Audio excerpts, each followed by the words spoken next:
Et voilà, c'est donc l'heure du Dr Foot. Nous allons donc essayer d'analyser ce qui a été le positionnement technico-tactique de joueurs de la RDC.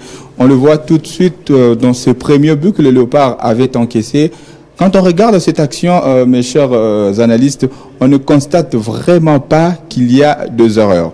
Mais quand on regarde maintenant dans les fonds, nous allons nous rendre très vite compte qu'il y a quand même un comportement assez bizarre dans cette défense, dans cette façon de défendre. Le corner est dans le côté gauche, côté droit de la défense congolaise. On voit Leïma Tampi qui est là, qui a le main sur sa tête. C'est-à-dire que le soleil l'empêche de bien voir. Et ce qui est bizarre dans cette action, ce qu'on verra Cédric Bakambu et Marcel Tisserand en train de discuter. C'est-à-dire que personne jusque-là ne prend l'initiative d'essayer de marquer le joueur qui marquera le but. Et puis, ce qui va encore beaucoup plus m'étonner dans cette action, c'est le positionnement de Arthur Massakou. Si le positionnement de Arthur Massakou, on le voit là, Bakambu qui discute avec Tisserand, Tisserand est là, et puis Arthur Massakou, il a les mains sur l'hanche.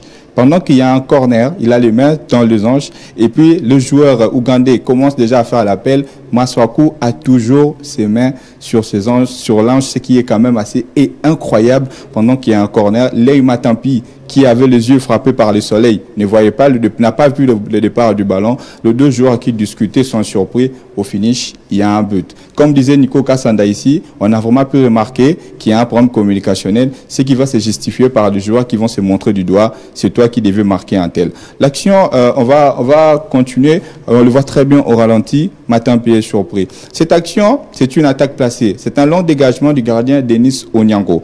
On voit au milieu de terrain Chancel Mbemba qui est contraint de revenir. Il est déjà débordé. Les deux numéros 6 sont débordés. Mais Chancel Mbemba, regardez la façon dont il va faire sa course vers son but. Les deux ici, Christian Luindama et l'avant-centre ougandais, le ballon est en train de partir et Luindama laisse l'attaquant partir.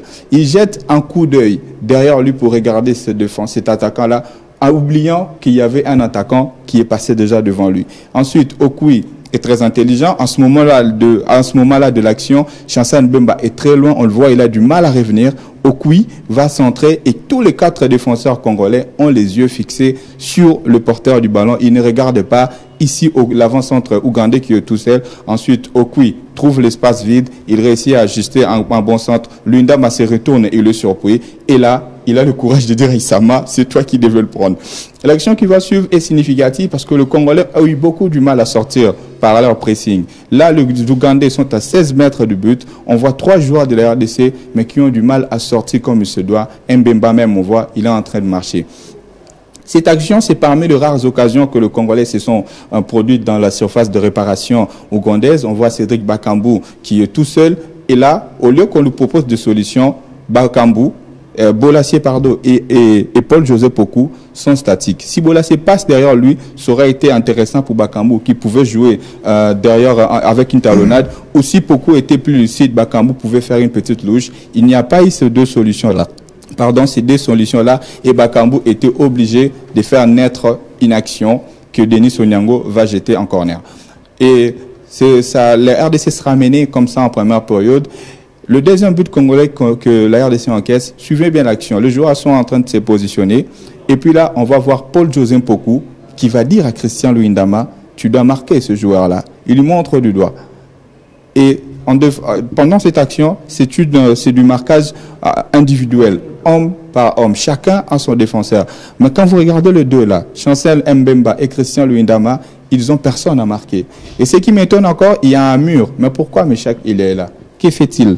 Pendant que ce joueur-là ne savent pas qui marquer, Pokou avait déjà prévenu, les joueurs ougandais tirent le corner et c'est le joueur que Pokou avait montré qu'il fallait marquer. Il est démarqué depuis le début de l'action et ça finit par un but. Les Congolais ont été très, très naïfs et il y a eu un sérieux problème de communication. On voit Pokou derrière qui bouge ses mains, qui dit mais qu'est-ce qui se passe finalement?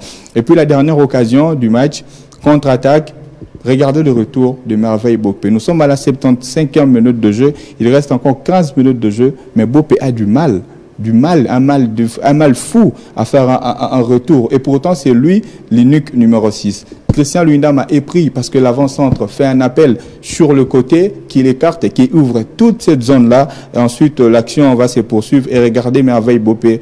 Regardez le retour de Merveille Bopé. Il est mort. Il est complètement épuisé. Comme dirais-je que le défenseur congolais, ils sont là, mais ils ne sont pas là.